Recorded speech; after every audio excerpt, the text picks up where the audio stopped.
You see how everyone is giving honor to Charlie Kirk now after his death? This is typical, and this is what you would expect from someone who had a following and who had respect of a lot of people.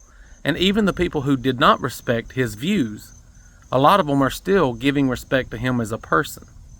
But there are some people that identify as enemies and have no sympathy whatsoever.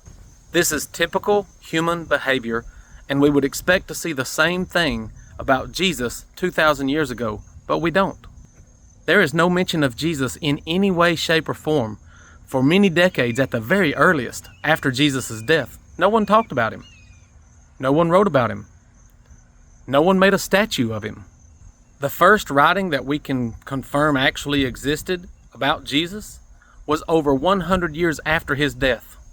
The Pauline letters and the Gospels of the Bible do not appear in history in the first century. No one cites or quotes any of the New Testament writings in the entire first century. It is only second century Christian church fathers that start quoting from these books in the second century. Not only did the Gospels and the Pauline letters first appear in history in the second century, it was actually after the Bar Kokhba revolt, which was in 135 CE. There is most definitely a correlation between the Jewish revolts against the Roman Empire and the rise of Christianity.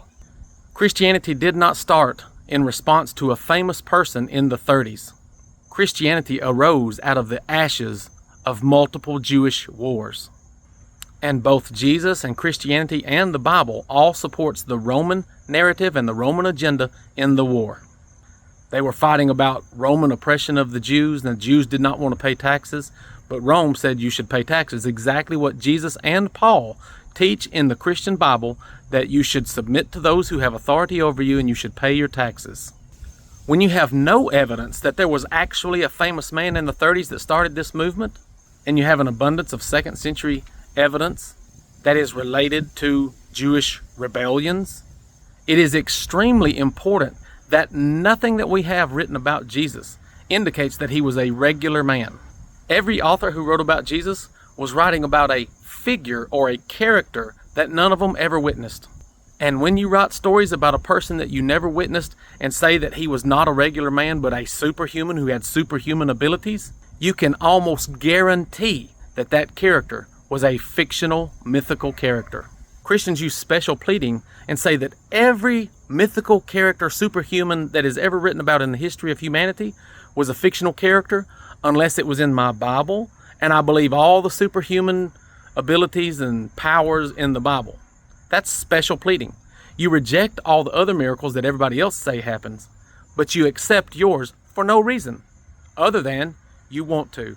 There is actually no evidence at all that Jesus was a regular person, because every single data point that we have for Jesus comes from a written story from people who were not testifying about what they saw, and they were claiming that Jesus had superpowers. What the scholars are doing that is unjustified is they're taking these supernatural stories, stripping away the supernatural claims, and saying that there was most definitely a man behind the myth. And there is absolutely no justification for stripping away the supernatural and accepting the natural.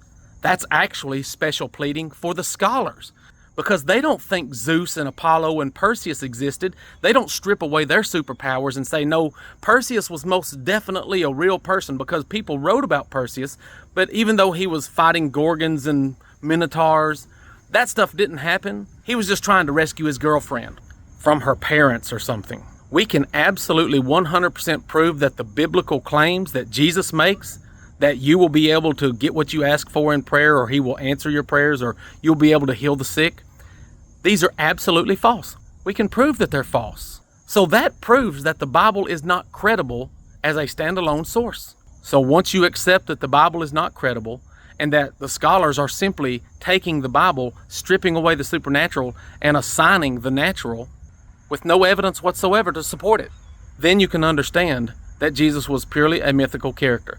But if Jesus was a mythical character, there has to be some motivation for why someone would write about a mythical character. And there is a very clear motivation why the Romans would want to create Jesus. The Jews actually rebelled against the Romans multiple times for many years because they thought God would send them a military Messiah to lead them in victory in war against the Romans. When the Romans conquered the Jews, they created a peaceful Jewish Messiah and said, this is the real Jewish Messiah. You can either believe in him or die. This is why the Roman Empire is the one that pushed Christianity on all the world, because they created the religion and Jesus. This is most definitely what happened in history. But the Christian church is a very huge and powerful money-making scam, and there are lots of people that benefit from it, including scholars. Scholars are making a living on teaching the Bible, and they won't be able to make a living if they tell you that it's mythology.